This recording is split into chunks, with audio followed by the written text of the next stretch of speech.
Today we're continuing the interview series on this channel where I get to talk to NativeScript community members and you get to meet them and put a face to the name. Today I got Tiago Alves from Portugal. He's a NativeScript Vue guru, he's a conference speaker, and he's an author on the NativeScripting blog as well and the nativescript.org blog.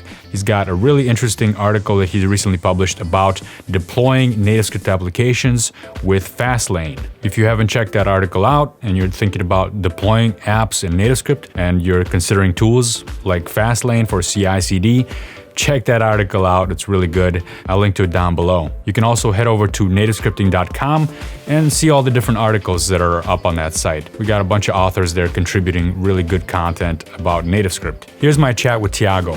Now, unfortunately, the video didn't come out very well. Again, I messed up the video.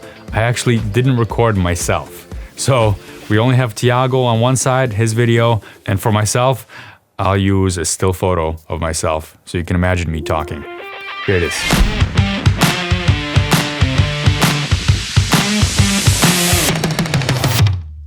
Hey folks, welcome back. Today I have Tiago Alves here with us. He is a longtime NativeScript Vue developer. He's joined the NativeScript Vue community ever since the very start of NativeScript Vue. And he's been blogging, he's been doing conference talks. He's also an author on nativescripting.com. He's got articles up there. Tiago, is there anything else I've missed about you? Maybe you can fill in the rest. Yeah, I think you talked about everything important. I really like being involved with the NativeScript Vue community. I entered NativeScript through Vue, so I was a Vue developer, and that's how I got started, and I really like it. And as far as your development background, are you a web developer by training? I am an informatics engineering, so that's my training. But I have been working in web development for about 10 years, maybe. So kind of my career went that direction. Mostly in PHP as a full stack developer, but lately I have been working mostly on the front end and specifically with NativeScript Vue. So I am very happy that I get to work full-time with NativeScript Vue, which is my favorite technology right now. Cool. So that means you're actually doing production projects using NativeScript Vue right now. Yeah. For over a year now, the app that I am working on is not released yet. It should be released in the next couple of months.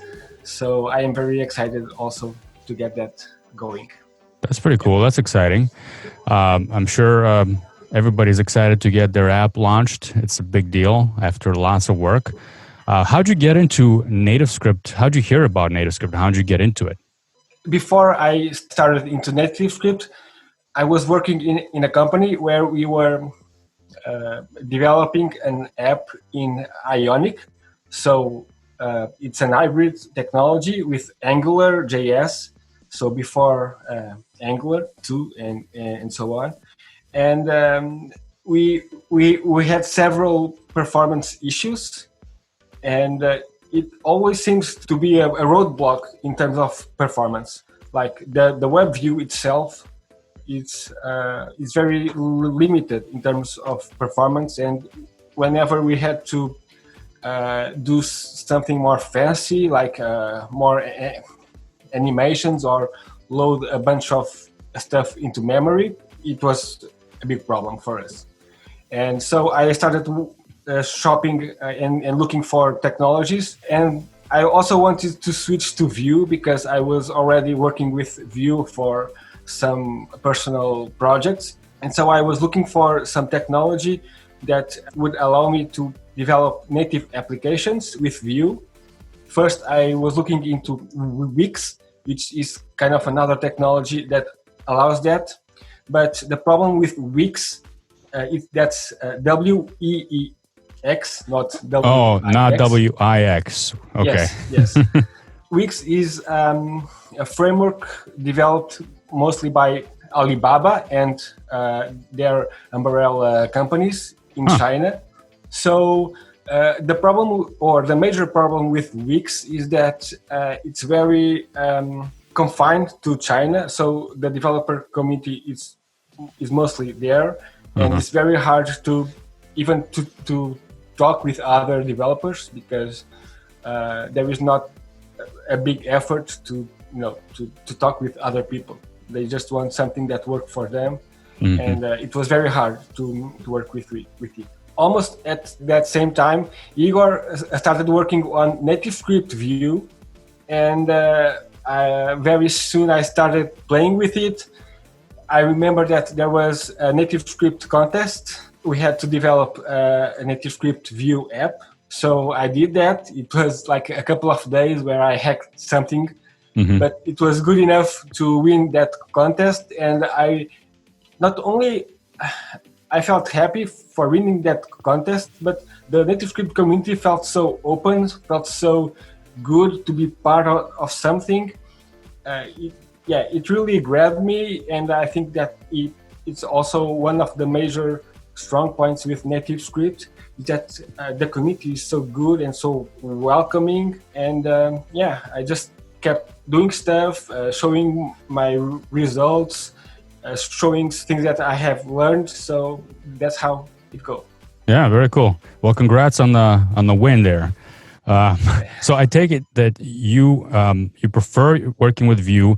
Have you ever used Core, or do you think have you ever learned Core, or is NativeScript Core a requirement that you would say to learn Vue, or can you just jump right into learning NativeScript Vue?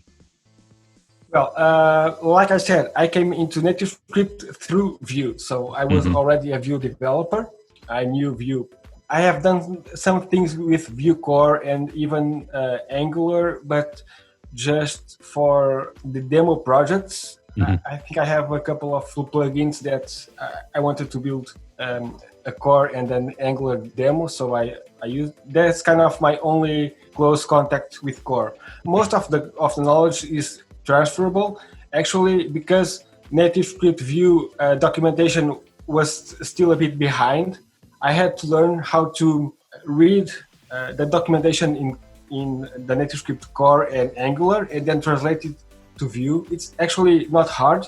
Right. So, but there is also lots of the documentation on NativeScript Core and Angular, much more than with NativeScript Vue. And not only the documentation, because actually the documentation in NativeScript Vue is quite good, but also samples and questions in Stack Overflow. So little by little, I learned how to translate that knowledge. It's not hard. So I guess that if I had to start working on a NativeScript Core app or Angular, it would be fairly easy, because most of the knowledge is transferable. Yeah. And also the same as a Vue developer. So working with NativeScript Vue, I think it also feels a lot like building any other Vue app, which is also cool. Everything that you expect to work as a Vue developer will work with NativeScript Vue. It's quite magical at some point. Yeah. Yeah, I heard it being referred to as magical. You're not the first to say that. What are some of the features that you wish that Vue had that it doesn't? Okay, so Vue Router is definitely one of them, mostly because I think people that are Vue developers come to NativeScript Vue with that expectation. Although I understand why Vue Router does not work with NativeScript, because navigation in the web, it's kind of very different from navigation in NativeScript. They are fundamentally different. Igor actually built a plugin that kind of bridges Vue Router and NativeScript, so you can build the NativeScript navigation in a similar fashion as Vue Router. But yeah, that can be like a stumbling block for a Vue developer. Is that a plugin that's available on NPM that people can check out? Yeah, it's called Vue Navigator. Another thing is that the tools are not quite as stable at least comparing to React Native, as far as I can see. They have come a long way, but still I think React Native is still a bit ahead. Although now we can use hot module replacement and it works well. It's much better now, but sometimes I feel like they could be a bit more useful. So those are the main features that I would like to see in NativeScript Vue to improve our lives. That sounds lovely to have something like that. Yeah. What do you mainly use to develop on? What do you develop on a Mac or Windows or Linux? Yeah, I develop on a Mac, a MacBook Pro, because it has been my favorite system for a long time now. And for a mobile developer, if we want to develop for iOS, we actually need a Mac. So yeah. it just makes sense. Everybody on your team has a Mac? Well, my team is formed by me, so yeah. You're the only one on your team? Well, directly on the mobile team, yes, I am the only one working directly. Of course, other people have access to the project and even had some have contributed here and there, but I am like the main mobile developer. Yeah. Do you test on hardware devices, like multiple hardware pieces, different ones? Yeah. My desktop always has an Android and an iPhone to test.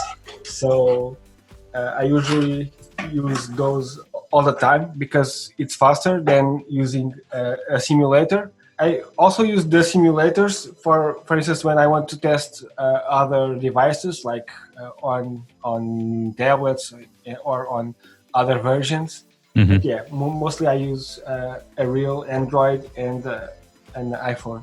Oh, I got a little surprise for you, by the way. Recently, a French university subscribed to the NativeScript Vue Getting Started course on NativeScripting. So they purchased licenses for 50 of their students. It was a pilot program. Cool. And they're almost done with the course.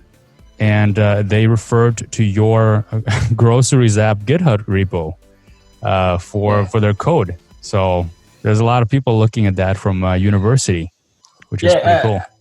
I forgot to mention that. That was one other aspect where NativeScript really got me hooked, because the NativeScript team asked me to develop that, and I did that. It was very fun to develop, and I'm really happy that it keeps helping others. Yeah. Cool. Good job on that one. It's a little more advanced than the beginning university course, but I think they're getting the hang of it. It's not bad. Yeah. What do you typically use to learn new technologies? Do you like to learn with video courses? Do you go to Pluralsight or Udemy, or do you look at YouTube, or do you like to read? I prefer reading because it's faster. I can go faster to where I want to learn. So yeah, I'm more of a reader. I also try to keep up with new technologies through podcasts. That's my main source of news to keep me updated. Got some favorites you want to list? Yeah, about technology, I listen to Full Stack Radio from Adam Wadden. He started as a Laravel developer, and then he's a creator of Tailwind. So he talks about several different things, and it's a good way to keep updated. You like using Tailwind, right, with NativeScript apps? No, I would like to try, but I haven't had the opportunity to do that yet. Actually, Igor also built kind of a bridge between Tailwind and NativeScript, because Tailwind is a CSS framework, so some things have to be adjusted. I haven't worked with Tailwind yet. I guess it's a very different way of working with CSS, though, right? Yep, it's very atomic, so it's like utility-based, and NativeScript kind of has the same approach with the themes. when you install NativeScript themes, you also have like that bunch of classes to help you with paddings and margins and things like that. So NativeScript themes already bring you that Tailwind flavor to your code. I use those. I use NativeScript themes for everything. It makes life so much easier. Theme 1 or theme version 2? Oh, actually, I upgraded recently. Yep, I am on version 2 now. Cool. Very cool. All right, well, one more question. And what do you do when you're not sitting there programming? What do you do for fun? I spend a lot of time with my family, and right now I have lots of work to do around the house. I bought this kind of country house with lots of chores to do, painting and woodworking and things like that. So that's kind of my main hobbies right now. It'll keep you busy for a while. Absolutely. All right. Well, Tiago, thanks a lot for coming on the show, and I hope to hear more from you. And we'll keep in touch about your upcoming projects, and I'd love to see what you're working on. Thank you very much for having me. I will look forward for your next videos, see who the other developers out there. I know there are a bunch of nice folks that I would like to know more about. All right. And thanks for being a valued member of the NativeScript community. See you later. Thank you. Bye.